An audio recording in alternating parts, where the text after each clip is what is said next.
There are certain actions that the Americans believe they have information on, where the South Africans have actively threatened the national security of the US. They could exploit the doomsday concept to push the DA to any degree. That resistance can actually really bear fruit. You probe with your bayonet, and if you find mush, then you carry on. If you hit steel, you step back. Rather than the coalition partners throwing sand in the gears of the ANC program, it feels like they've put oil. I see it in my advisory life a lot, of companies that quietly pass South Africa by. In your question of whether the ANC is adequately reading the balance of forces here, the answer must be no.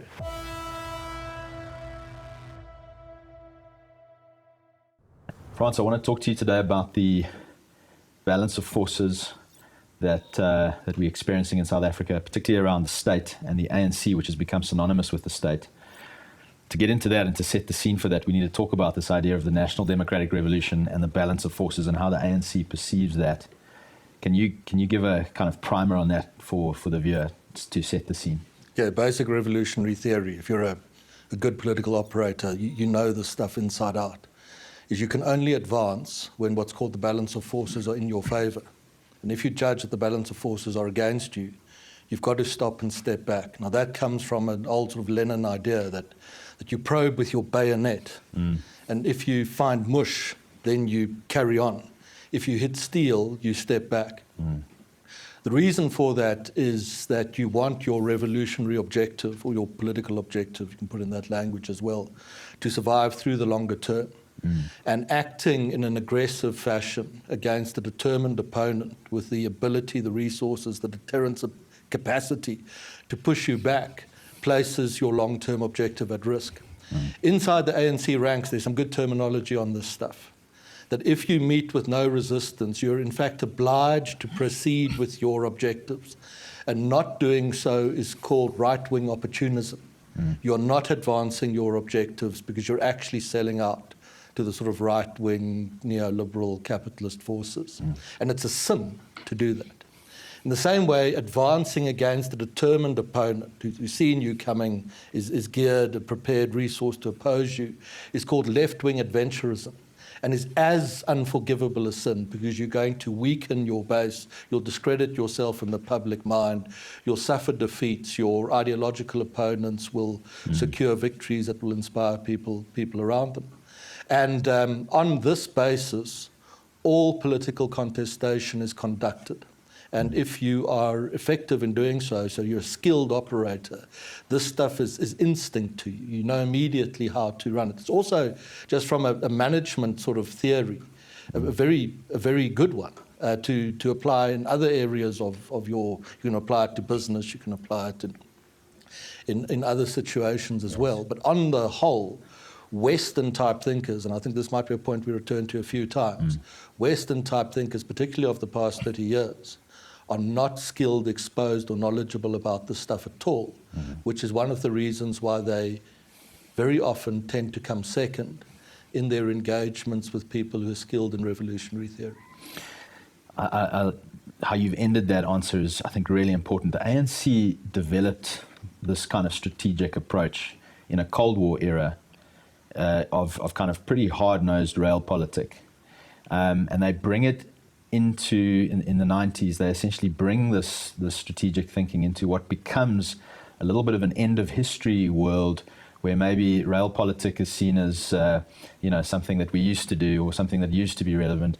The ANC bring that into a space where their opponents are kind of playing a different game, and maybe it's fair to say that the opponents were playing an end of history game and the ANC were playing a real power game, and maybe that's why they've been so successful over the last 30 years. Because balance of forces theory and being able, look, if you do balance of forces theory every day, you're assessing the relative balance of forces, and that informs the strategy that you're going to pursue. Now, at the end of the Cold War era, a lot of the Western world begins to think that they've won. The last opponent, the last alternative to the Western liberal order has, of course, been defeated, and it will never return. and some version of the liberal Western order will spread around the world and become increasingly popular. And this is called the end of history. History has ended. The West has won. And there's some sort of validation for that thesis in the early 90s. It feels right. It feels right, and Yeah. there's the living standards all over the world improving. It's a fairly stable time. There hasn't been a major global conflict. And the collapse of the Soviet bloc at that stage is a big event. Yeah, and it's a televised collapse, Yeah. and then you literally see the wall come down. Yeah. And so the history has now ended. The last threat to the Western liberal order has been defeated by the West. Liberal democracy will spread everywhere. And if that were true, one of the implications of it is that in any political contestation or any diplomatic efforts, deterrence underpinned by hard power, so the ability to do damage to your opponent if your opponent acts against your interests, the need for that as a central pillar of your political strategy or your diplomatic strategy falls away, because we're all friends now. So we can just be nice to each other, and we can find common ground and mutual understanding and respect, and the need for this kind of unpleasantness, the idea that we all our relationships were based on deterrence, which was a threat that if you act against our interests, we're prepared to act against yours and do damage to you. That recedes. And think of the implications that any young Western thinker, strategist, political leader, national security chap, whatever it is, has been born into and likely educated in a world where the West had won, and where we could now be nice to each other and trust and understanding. And as you listen to this, if you follow South African stuff a lot, this begins to echo for you. It's how a lot of business in South Africa speaks. We must build trust. We mustn't challenge too harshly. Dialogue. We mustn't alienate. We must have a seat at the table. We must find the common ground and build from that. Which might have been good and well had the end of history thesis been correct, but it wasn't, because the adversaries of the Western liberal order never believed that history had ended. The former Soviets had to pull back. They'd been overextended in Afghanistan and elsewhere, and been outspent in the arms race. Conflicting interests are still real. China is still emerging, but there's still some of that American idea that if we engage with China and we help to make China strong economically, a sort of almost constructive engagement policy towards China, it will become a middle-income society, and therefore it will have values like ours. Yes, and that's how we will make the world a safe place. And we overlook some of the smaller non-Western liberal democratic order countries. And this becomes the basis of diplomacy and a lot of Western political action for the subsequent 20 or 30 or 40 years. But in societies that never quite made the leap out of the Cold War, and I think South Africa is a really interesting place, because it's quite an equal place, but in many respects it is a Western liberal democratic. You could live in a South Africa that looks to you like you live in Los Angeles. Yeah. And that is all you'd ever see. And you could live in different South Africas as well. But there are a class of South African thinkers and analysts that were very skeptical about whether the Cold War had in fact ended. And they didn't buy in fully into the thesis that it is all over and the liberal order has succeeded, despite the South Africa being itself, in its experience of 94, affirmation. Look, it is spreading absolutely everywhere. This stuff. And these analysts, I think, become quite important in the Western world today, as Western thinkers come up against increasingly emboldened ideological opponents who have, to come back to the opening point, a stronger game plan or management strategy, balance of forces, through which to prosecute their long-term ideological objectives. And the Western world, in having lost that skill set, it keeps trying to, we'll get to Mr. Trump in the full course of this discussion. A lot of the Western world initially tries to counter that by being nice and obliging and finding common ground. And that emboldens the assaults against the Western liberal order. What you've just said reminded me of a post on X recently by James Myberg of Politics Web, and he said for 30 years the ANC has broadcast on 2 channels. And channel 1 is more for a domestic audience, and I think probably more rooted in this kind of balance of forces, realpolitik, interest-based politics. Channel 2 is the end of history broadcast for the world, for the Western liberal order. And his comment was that perhaps the Trump administration is now dialed into Channel 1 for the first time. There's a strong dialing into Channel 1 and seeing the agenda for what it is, and perhaps for the first time in a long time starting to confront it with its own version of realpolitik.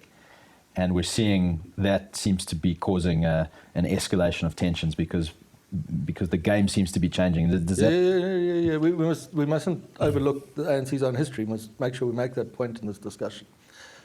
What's happened in America is very interesting because to a very great extent, the American liberals and the American neocons, the old school Republicans, were both to a certain extent victims of the end of history thesis. And Trump, in coming to power in America, essentially defeats the neocons and he defeats the liberals. And he brings into being something new that you might become, if it lasts, the post-liberal order.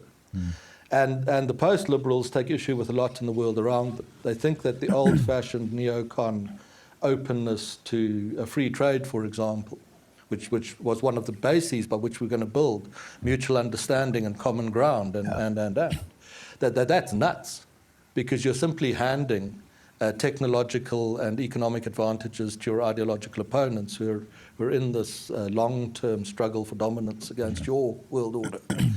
Likewise, the idea of blanket freedom of speech, say whatever you want, the post-liberals, some of them might say, is very dangerous because you're creating platforms for your ideological opponents to attack you. And that the core weakness in the former American, this would be the post-liberal argument, or some of it, the core weakness in the American liberal and old neocon order was an unwillingness to use the power of the state to confront the power of the state. Power is the word. To confront the threats to your ideological order. And what that therefore means, it says, I've already answered the question. What it means, it's a dialing back to the pre-1989 end of history era, to say that the means by which to conduct global affairs, diplomatic relationships, domestic political affairs, is again the ability to bring hard power forward very quickly in order to force deterrence, put deterrence back at the center of global politics. And it is a profound reversal of a lot of Western thinking about how to conduct global affairs or domestic political affairs of the since 1989. Frans, we're talking about this balance of forces idea. We come through into the present era. Is it a case that perhaps the ANC, to do a balance of forces analysis requires an analysis, and can you get it wrong? And have the ANC got it wrong at times, and do they take it as seriously as they ever have? What's the ANC's thinking on this idea of the balance of forces in the present time? Well, the good test of that is, do they have to be at 40%? Last year, South Africa had an election. The ANC falls 17 percentage points and ends up at 40% of the vote. Was that necessary? Did it have to happen? Was that the trajectory the country was set on? This was the best they could have done, and there was nothing to avoid it. Regardless of what they inherited going into this after 2008 era, there was ample time to address what were obvious threats to their power and their dominance of political power in the country. And at almost no interval did I have the experience of seeing that being addressed. I can remember after an election in the Gauteng province, which is South Africa's kind of economic heartland, the ANC had dropped quite far. This must be 15 years back or so. And you could say you will lose this province on your current trajectory. And many people in the room would agree with that. And they might ask why, and you could say, well, you're not drawing the investment to create the jobs, to maintain the living standards trajectory you'd put the country on. It's as simple as that. It's not about liberation, loyalty, voting. South African voters vote on their material circumstances, which is a point we might get to later too. And you'd get agreement in the room, and no action would follow. In the next election, they were down a further 5 points. In the next election, they were down a further 5 points, and eventually they surrendered the province completely. On the energy question, the very same thing played out. It was perfectly obvious to anyone who read the data that South Africa was headed into a position where it would run out of electricity if its economy maintained at all reasonable rates of economic growth. And that just didn't, there wasn't a response to it. So what explains that for you, Frans? Is that a complacency that comes from being a 70% party at your peak and just being utterly dominant and sort of thinking that there might be dips here and there, but this is just going to sustain? I've never had a good answer for that. I've very seldom been in a situation where you'd have a serious closed-door discussion, perhaps with ANC people, and you'd set out that the investment levels are simply too low to create the rates of growth, to create the jobs you need to survive. You will lose the country. Where in a serious group of people, that has been dismissed out of hand as a fantasy. It has, in fact, more often than not, been taken very seriously and probably conceded. But the response never came. Perhaps it's, I think there are a few reasons for it. One is the structure of the ANC itself. It's very difficult to turn it around. It's based on branches, of which there are a great number, which are branch members might often be very decent people, but the branches are very corrupt. If you control a branch, you can start to control patronage at the bottom of South Africa's sort of political system. The branches vote for representatives who go to ANC conferences and elect further representatives and eventually get to the ANC's executive committee, which is 80 ordinary members and various hangers-on. So it's essentially a board of 100 people. And if you drew the corporate equivalent of it, if you had a board of 100 people drawn from every possible background, with every possible interest, deeply penetrated by corruption, as a lot of the ANC's ranks have been, and you set them the challenge of running a modern industrial society, given the pressures at work, there is just no way to do it. Your way out is that you have an extremely ruthless, charismatic leader who takes the thing and says, this is what we will be doing. And in many respects, that's what Mandela does as ANC leader. So I think part of what condemned the ANC to lose its majority was that the structure of the organization was too antiquated to allow a core of pragmatic people to do the read of the balance of forces correctly, to anticipate what I would tell you most of them already knew, that they were on their way to suffer significant political losses, and events were allowed to overwhelm them. I think that's one part of the answer. A second part of the answer is, as corruption became more pronounced, the national interest of the country, and let alone that, the interest of the ANC itself became secondary to the personal interest side. I recall a discussion with a chap who said that ANC fundraising had become difficult because the person who receives the funds might no longer feel compelled to pay them over to the ANC itself. Yeah. And that the party was cannibalizing its own electoral resources for short-term personal gain. So if you read the damage done by corruption against this very antiquated management structure, think about whether you could turn your organization around if you led a large global organization. You had a 100-member board and it needed consensus in order to agree on the next step. You're dead in the water. Yeah. Possibly between those two reasons, you have the bulk of the reason why the ANC surrendered the country last year. And I strongly maintain it was completely unnecessary. Had the ANC, just in the 5 years ahead of that election, drawn enough investment, South Africa's fixed investment level as a share of GDP sits at around 15%. That's perfectly consistent with its 1% growth rate. To grow at 3 or 4%, it needs to move that to 25%. Had the ANC made some progress in that direction, it would have generated enough growth and enough jobs that I'm completely comfortable telling you that it would have got somewhere in the high 50s in the election last year. Well, let's talk about the here and now. So everything you've said up until now paints a picture of a fairly weak ANC potentially, and you've spoken about an ANC that's given up the country. I'd push back a bit against that though, because the government I'm seeing is still an ANC government with an ANC president, seemingly pretty in control of a coalition government where junior partners, from my vantage point, don't seem like they have a lot of leverage. there's a bit of give and take there, but don't seem like they have a lot of leverage. And from the vantage point of Sakeliga, as we look at the production of new harmful legislation and the signing of new harmful legislation, it almost feels actually like an acceleration of a policy agenda. So make sense of that for us, Frans, because the ANC feel like they are firmly in control. What's going on? Is there a sense of weakness with desperation that we're seeing, or are they actually feeling like they're in a fairly strong position? Look, they realise at one level that they're in a catastrophic position. 40%. The ANC is not just another brand. For many of its supporters and its leaders, it's the thing they invested all their hopes and lives in. But is power just a vote number? So when you're at 40%, that is, you've crashed the plane into the ground in a fireball, and it is disastrous and it's traumatic. Okay. So it's not everything's okay. Yeah. And there are a few people. Sometimes Mr. Ramaphosa might say, we've done well to build this GNU. I think for some hardcore ANC leaders, that is offensive. To say that you've led it, and this is Tambo, Lutuli Mandela, it's Africa's grandest liberation movement, 40%.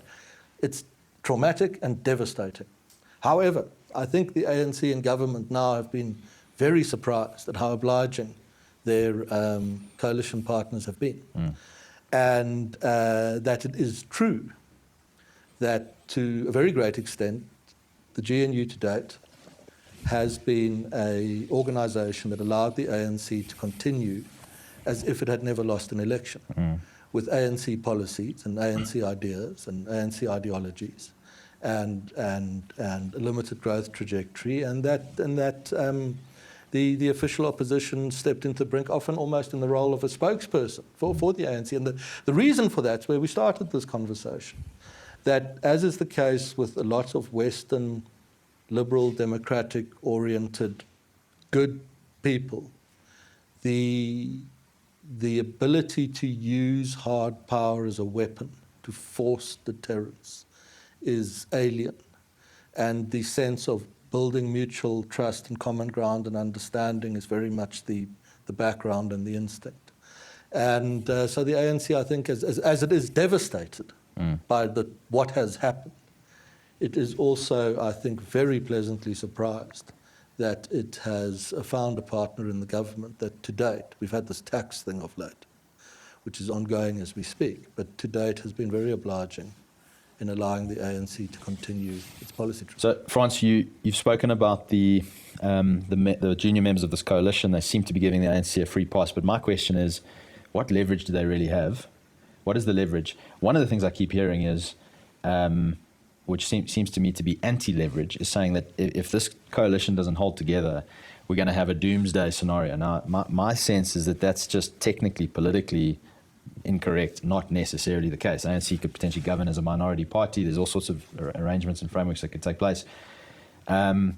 So my question comes to what is the leverage of the DA and other minority partners in this coalition? Yeah, I take it that a lot of people that would watch this, to a certain extent, are in this end of history, common ground. As I said very often in my work, I understand where it comes from. So the leverage can be quite shocking. And that is that the junior partners are not guests in the government. They haven't been invited to someone else's house. And if it doesn't go well, they leave. They'll go away again, which is to some degree some of the thinking in amongst those junior partners. Partners have the ability to call a motion of no confidence in Mr. Ramaphosa and his government. If they call that motion will succeed, because the EFF and MK and so on will see to it. And Mr. Ramaphosa will be forced to resign, and as will his government, and that will likely be the end of his political career and the end of the career of the people around them and everything that entails. The ANC will have to put together a new leadership, and then after that a new government could be built. Could be a minority ANC government, could be a minority DA government. It could be the new ANC and the DA getting together on different terms, understanding that they have power.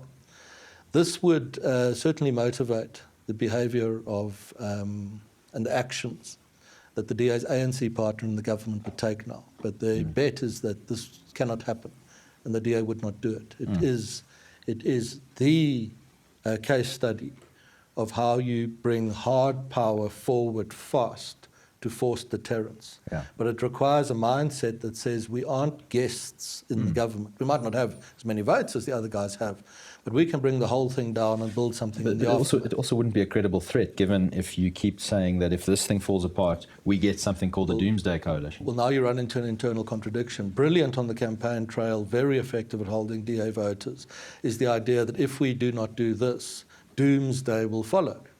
And that's not entirely without merit. I think at the moment of the GNU, I strongly advised the DA to go into the GNU. I thought it was a dangerous moment. I think if at that moment MK and the EFF had found their way back to the ANC, the consequences could have been very serious. They could have turned on the printing presses to create inflation and populist desperation. And in that moment, you actually have to take a decision.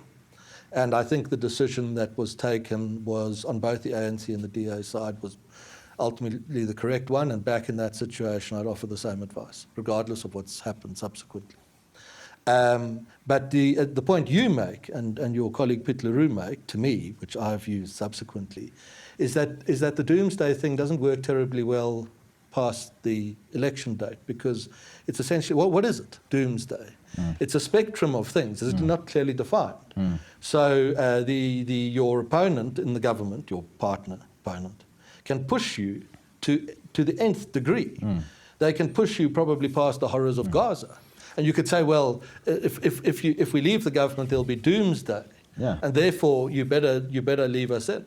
And I think the ANC, being very shrewd at this stuff, have understood that they could exploit the doomsday concept to push the DA to any degree. And the DA, by its own reason for being in the government, couldn't motivate to its supporters why it could possibly leave. And as a consequence of that, they disabled the key piece of hard power that they had with which to establish deterrence inside the administration. And if you find this alarming, brinkmanship and so on, it's not. Because the consequences of two partners in the South African government, both essentially buying into policies that keep the fixed investment rate at 15% and growth at 1%, will, in the fullness of time, bring about great difficulties and problems for the country. It is not sustainable to be a society in which 30% of people don't have a job and the growth rate is 1%. And Molethi Mbeki, in a clip I was sent, he must have said it recently, said a thing that I thought was quite true. He said the tragedy, in a sense, of the GNU is that the ANC and the DA turn out not to have a great deal in common. And therefore there is no agent within the government able to spur the reforms necessary to hike the investment rate as a precursor to the growth rate in order to get the jobs that will ensure South Africa's long-term stability. So it's not actually good enough to say, stop being critical of us, because if we pull out of what we're doing, we will have doomsday. We're past that now. Define doomsday and what it is, and let's therefore on the merits decide whether that is valid or not. But I have no doubt that if the country continues in a government that, it can be quite sort of nice in the sort of cabinet circle, you travel around the world, you sort of wined and dined and red carpeted. You are not evading the doomsday risk if the consequence of your coalition is to sustain the same economic growth rate trajectory that the country was on before the ANC lost an election. Well, I can say from our vantage point at Sakeliga, as we look at these policies coming out, it rather than the coalition partners throwing sand in the gears of the ANC program, it feels like they've put oil in those gears. Now, that's what things feel like, whether it's their intention or not. But we seem to be having an acceleration. Now, that acceleration in harmful policy agenda might be the result of the ANC feeling weak, potentially assessing balance of forces, feeling pressure internationally, and deciding that now's the time to maybe put foot on the gas because time's running out. So it bounds ahead with expropriation, the signing of the Expropriation Act, the signing of the NHI actually pre-election, right on the cusp of the election, which was in a sense done in quite bad faith. Several harmful pieces of legislation since then have been signed. There's more legislation that's being proposed that looks increasingly harmful. So an interesting question I have for you around that. So that's certainly happening. Those things have been signed. This is on the go. You've done some polling now. The headline polling is around voting intention. The ANC has dropped to a low number in the low 30s. If the election was held tomorrow, it may not be quite so low because in between elections, polling dips and so on. So if we're assessing balance of forces, it tells me that in the coalition situation, the ANC, given everything, actually are able to move and have a bit of strength. On the polling front, they're certainly not looking good. But moving beyond the headline voting intention polling, what are you seeing in terms of the public's receptivity to things like the Expropriation Act, NHI? Are you polling those sorts of questions? Well, it's very reassuring, policy actually, pulse? because one of the most powerful countervailing forces in favour of the country's success is that public opinion is not radicalised. If you are a radical revolutionary, one of your objectives must be to radicalise public opinion, to create desperation, and through inflation is the best way, and therefore anger. And then you can harness your agenda to that and get the public to pull you through a series of elections or related to abuses of process and the like, and then you can govern with impunity thereafter. Now, South African public opinion is, in the main, very shrewd, very pragmatic, very centrist, and very moderate.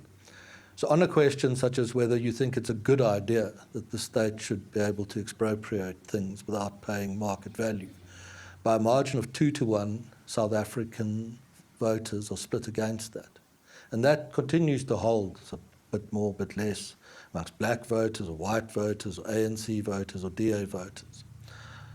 On something like national health insurance, the idea that the state will take the private sector's place plays very badly inside the ANC voting base, particularly badly because very often these are people who have exposure to state-owned healthcare facilities, which these sort of... And very often people who've had exposure to state healthcare and then have now received private healthcare. So it doesn't... Extremely aspirational. It doesn't...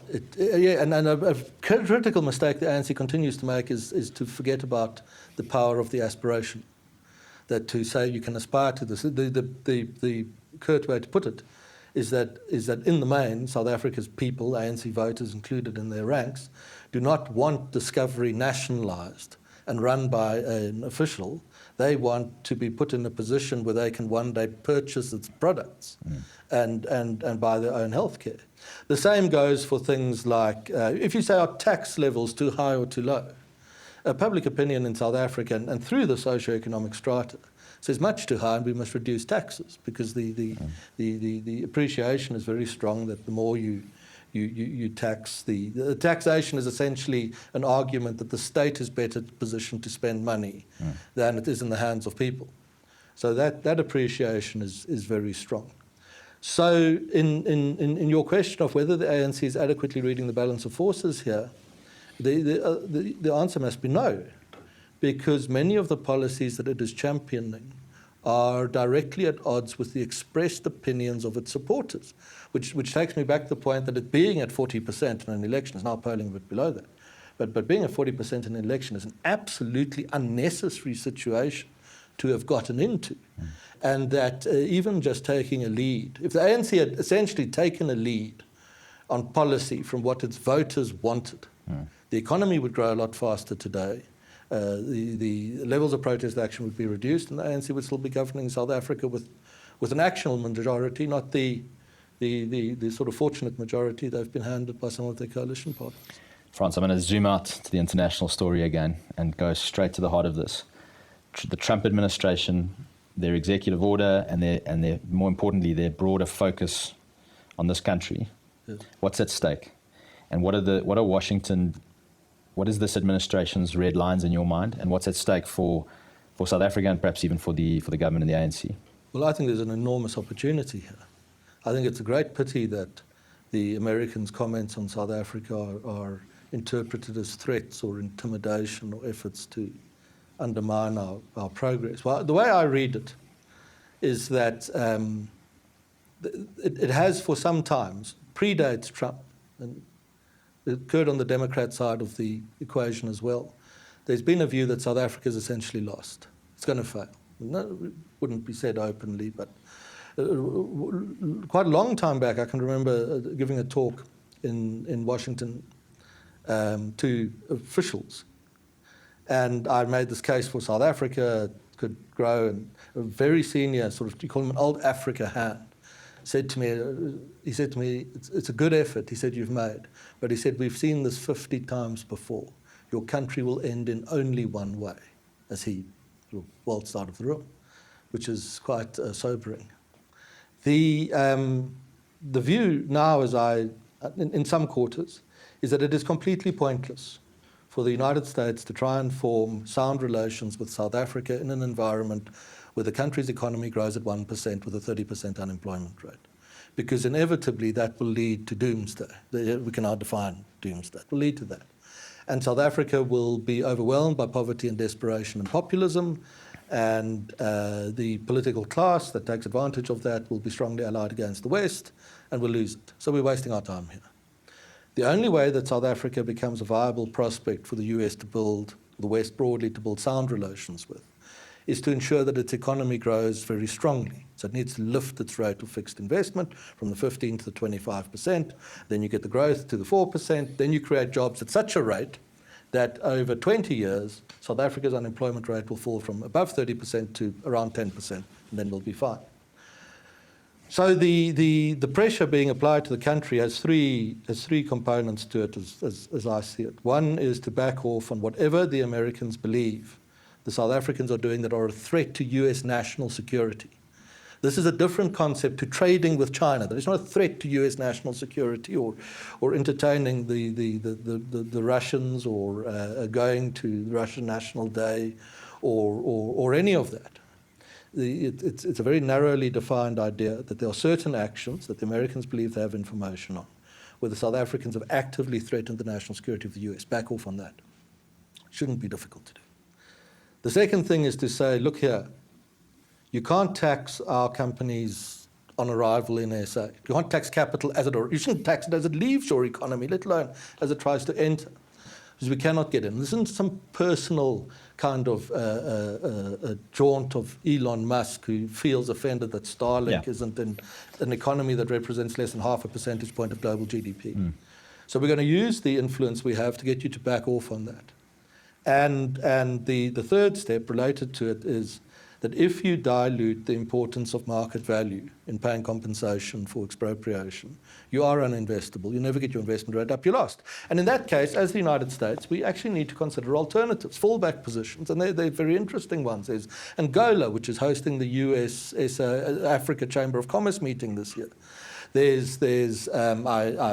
learned this week, very encouragingly, advancing efforts of a block of regional countries in Southern Africa, excluding South Africa, to try and strike some form of critical minerals pact with the US. South Africa's not there in that arrangement. So the demands are do those three things. And taxing capital on entry, that's things like BE requirements. If you say you can invest.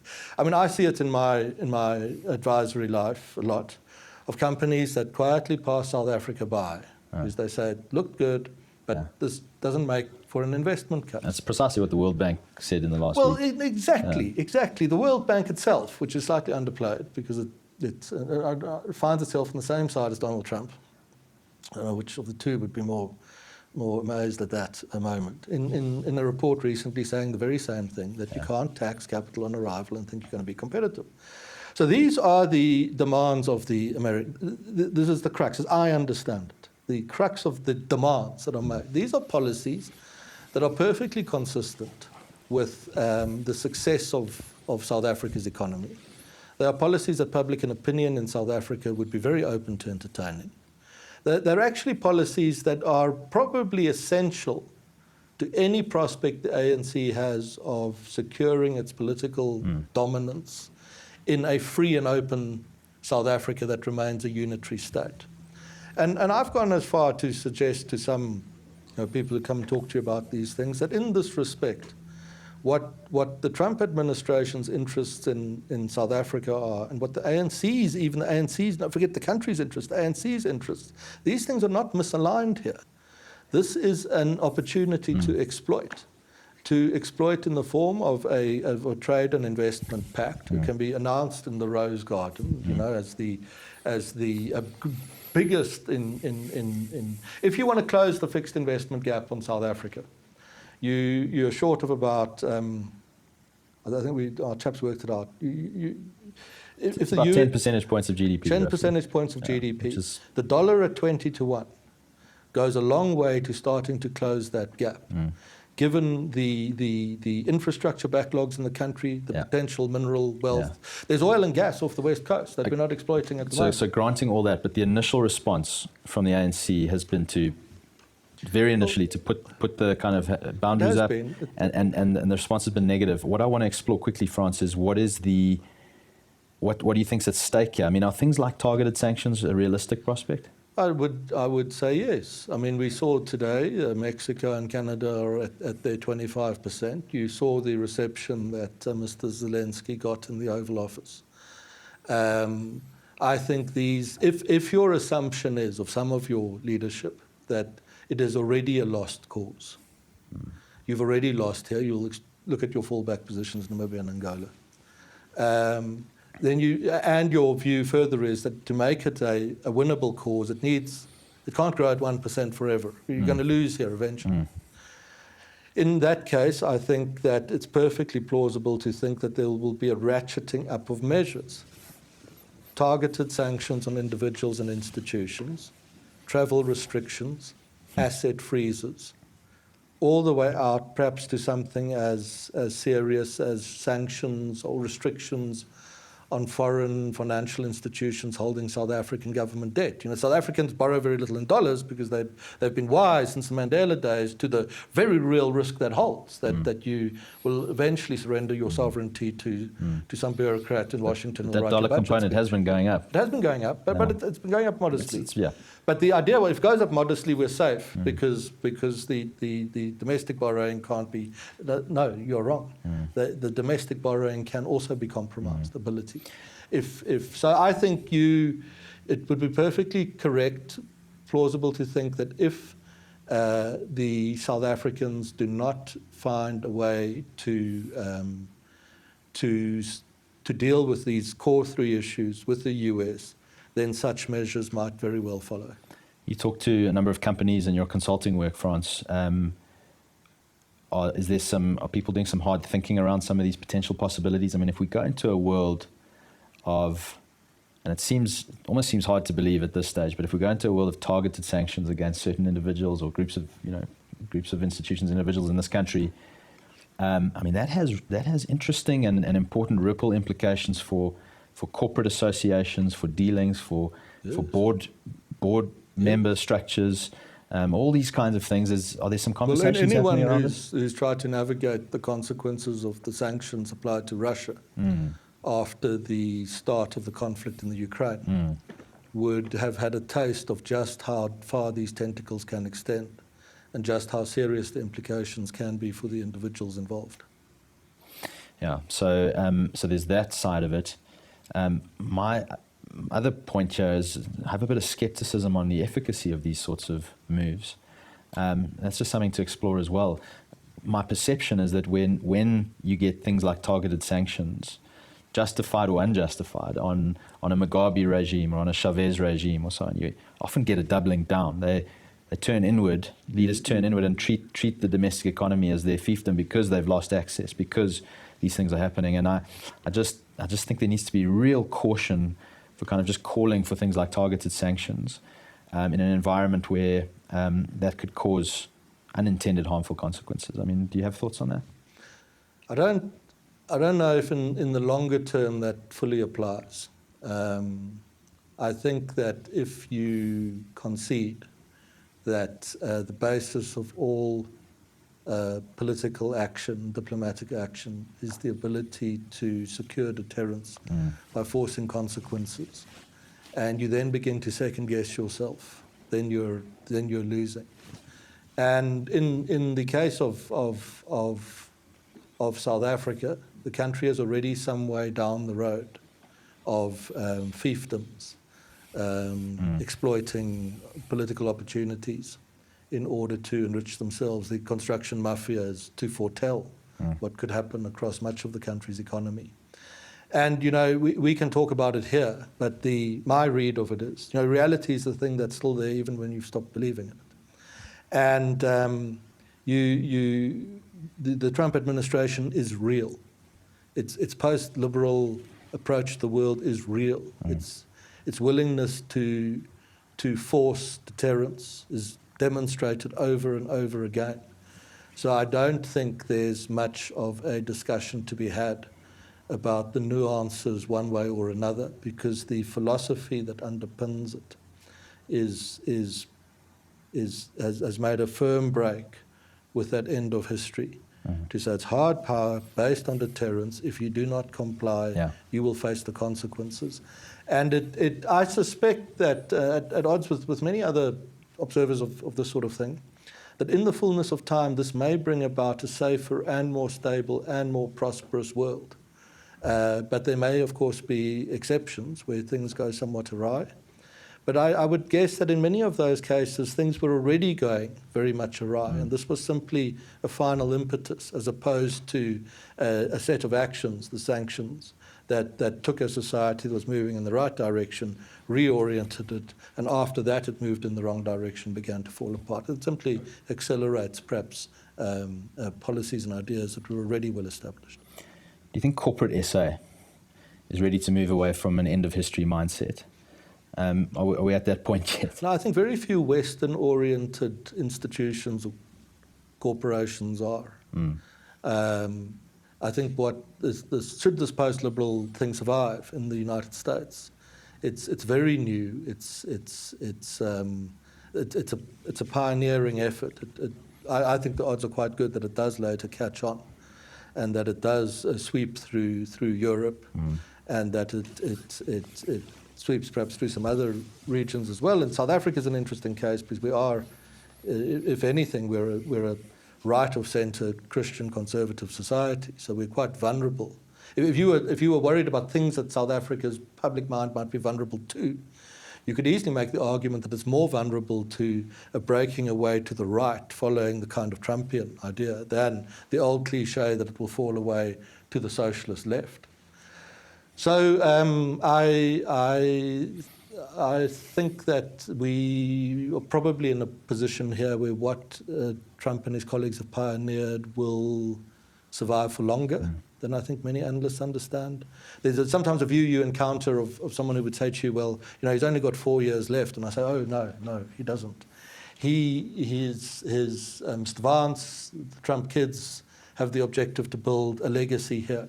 And in some respects, they're tolerant of their poor old dad with some of his liberal opinions on certain things.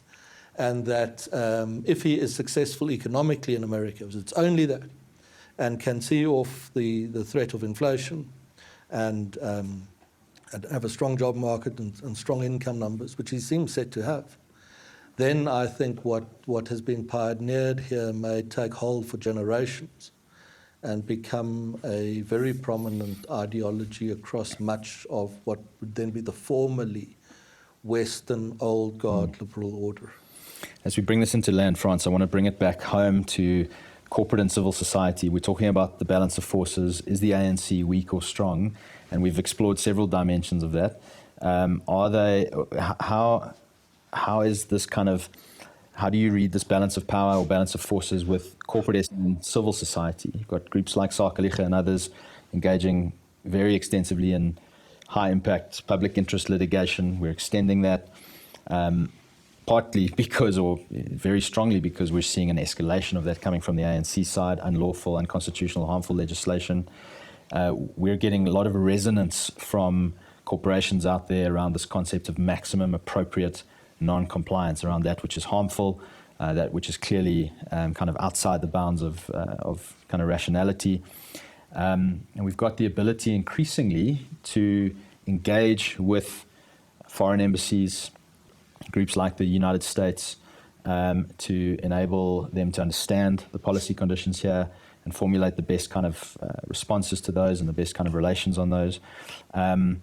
So from our vantage point, we're feeling that there's energy there and there's a good sense of opposition there.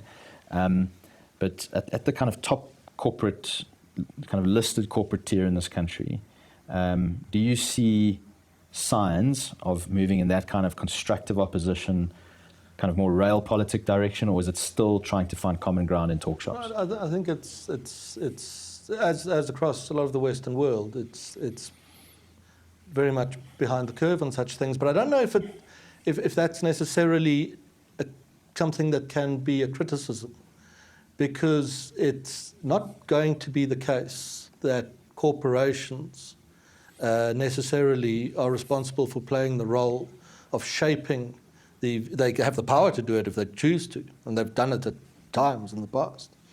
But it's not their function, it's not their responsibility to shape the climate of opinion and the policy trajectory of a country or society. So the fact that South African corporations do not do so do not serve as agents of reform, profound reform to any significant extent, is not necessarily to be critical of them. The responsibility is to shareholders. And you invest in South Africa in accordance with the environment created by its elected officials. It's also, in some ways, the correct way to do it. And if South Africa doesn't create those opportunities, then you do what one sees and the data shows, you look at opportunities elsewhere. So I don't think corporate South Africa is or will ever be or necessarily should be a catalyst to give the society great direction. It will follow. I don't think the ANC, given how it's played the balance of forces, which you have to say was poorly, given that they lost the country completely unnecessarily, that they are giving the society any great firm direction. You don't have much in the South African media that's pioneering or ideologically bold to give it direction. There's the official opposition and related parties, very much what Mletsi Mbeki describes, I think, and have been very obliging to see the status quo essentially continue. So you are in a position where there is no single source of idea or energy or ideology that could reorient South Africa now. There are smaller actors that can be influential in their spheres and perhaps in time more broadly. But where that's not necessarily a problem, because if that remains and you don't have a central actor that can direct society, then what happens is the unitary state itself begins to fracture. And you get the balkanization of South Africa. So it's a very young country, 1910, it's only been 110 years, hasn't been a stunning success for the full 110. It's somewhat awkwardly assembled, and anyone who's tried to run it out of Pretoria, including this new GNU, haven't had a great time of it. And maybe the fact that there is no maybe you don't wish to have any powerful central impetus for trajectory. And in the absence of that ever appearing, and it might never appear, what you'll get instead is the breakup. It's a book we wrote 10, 15 years ago, The Breakup of South Africa, where the state recedes, because it doesn't have the means, the resources to hold itself together, and it leaves vacuums as it recedes, and those vacuums are occupied by the most powerful and shrewd and dynamic actors. And this could be everything from community groups to security associations to the taxi industry to commercial farmers to construction mafias to homeowners associations who build private estates from George to Cape Town and turn all into one big golf course and build a fence around it, patrol it with drones and essentially think in the dollar and work on their laptops for clients all around the world, and they're completely insulated from the society. So unless a central driver of a set of ideas that can shape the policies of South Africa at a national level comes to the fore, in the fullness of time, the tensions of low growth and high unemployment would probably culminate in some degree of a sort of breakup or balkanization of the union. France, ANC, weak or strong at the moment? No, I think it's an extremely weak organisation, and in a situation where, to its own great surprise, no one has taken advantage of pressing it towards reform. And I think not just it's not necessarily grateful for that. I think there's also a view of people in the ANC. You know, you've dedicated your entire life to this organisation. It's meant a lot to you. It was the heart of liberation, almost a regret that no one has taken advantage of the weakness to press it towards the kinds of reforms that would have saved it had such reforms been introduced. And when we say it's weak, we're really saying that the government is weak. Well, substantively weak. And the ability to project. But what is a state? A state is a monopoly on the use of force in society. That's it. And force can be applied very broadly, whatever that is. In the South African case, that no longer applies. 10 years ago, 15 years ago, the number of private security officers exceeded the number of police officers, boots on the ground. And the private entity is now a multiple of the size of the state force. So even on the narrowest definition of a monopoly on the use of force in society, the South African state surrendered, and they did it 15 years ago.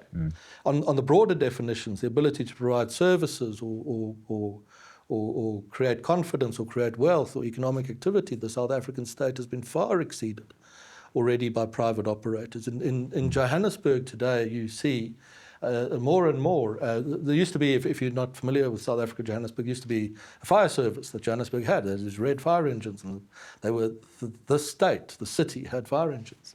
You see far less of those. You now see green ones and blue ones. They're private entities that have entered the fire market and race around in their green fire engines. I think these are important milestones. So when I say balkanization of South Africa, this is not a very clever insight into what might one day happen. It is a simple observation of looking out the window and seeing what has already come to pass. And in the event that there isn't a central impetus for the ideas that underpin a bold reform movement, should South Africa not take advantage of the offer that Mr. Trump has made, then the low growth plus the already advanced fragmentation probably foretells a lot of what it will be like to live in a future South Africa. Do you think the state is so weak that it can really no longer be a threat? Or has it got enough strength that in its weakness it can lash out and in desperation create some serious harm for people? I think on the balance of the probability is that the state walks away quietly into the night. For the reason that we talked about earlier, that these very interesting, if you think back to them, conversations with ANC guys over the years, where you will run out of electricity, you will lose elections, you have oriented your policies at odds with the interests of your supporters, and that just doesn't trigger a response. Rather, events are allowed to wash over the then people who ran the state. And you would have to make the argument that something will occur for that to change in order to think that the state would have the strength beyond an occasional lashing out to reorder society, win back public confidence, and therefore put an end to the so deeply established trends of the retreating state being supplanted by private actors who take over its functions and create and practice very federalized society. Well, Frans, thank you. That's been great. You know, from our side, what we see is these harmful legislative policies coming out, potentially acts of desperation from a state sector that's trying on all fronts to reclaim some kind of authority, maybe try and create these fiefdoms, something like the NHI potentially seeks to create a healthcare fiefdom for more looting and so on. And we see it as absolutely necessary to push back against these things through the litigation mechanism, public interest litigation, but also carefully crafted and well crafted, non-compliance and resistance of these sorts of things. And perhaps if your assessment of where the ANC is correct, that resistance can actually really bear fruit in pushing back what has been a harmful national democratic revolution, pursued by the ANC over many years that have taken us to this point. And that's a point for me of some positivity and some confidence as we move forward. There's no guarantees in any of this. It's a complex time at the moment. The international relations dynamic is exceptionally fluid, as you know. We don't know quite where that's going to land over the next couple of years. Is what we're seeing in the Trump administration permanent or temporary? It's a question that's going to reveal an answer that's going to reveal itself over time. But certainly at Sakeliga, and we remain committed to firmly opposing, along with our friends at the Free Market Foundation, Institute of Race Relations, and other good organizations. We intend to push back hard, and we're seeing the fruit of that through successful litigation efforts as well. So thank you so much for your assessment. We're energized by what comes next. It's not easy. There's a lot of things to combat and to fight. Businesses are under significant pressure, but fortunately they're increasingly getting behind these sorts of efforts, and so we're very energized by that. Frans, thank you so much for thanks for getting me in to talk to you. Thank you. I'm Russell Lamberti, Executive Director at Sakeliga. This conversation came to you from the lovely Northwoods House, which is the headquarters of the Free Market Foundation, an organization doing excellent work, and I encourage you to get behind them and support their efforts. I also encourage you to get behind Sakeliga. We are taking on some major court cases against harmful state policy at the moment, and your support really matters. Thank you.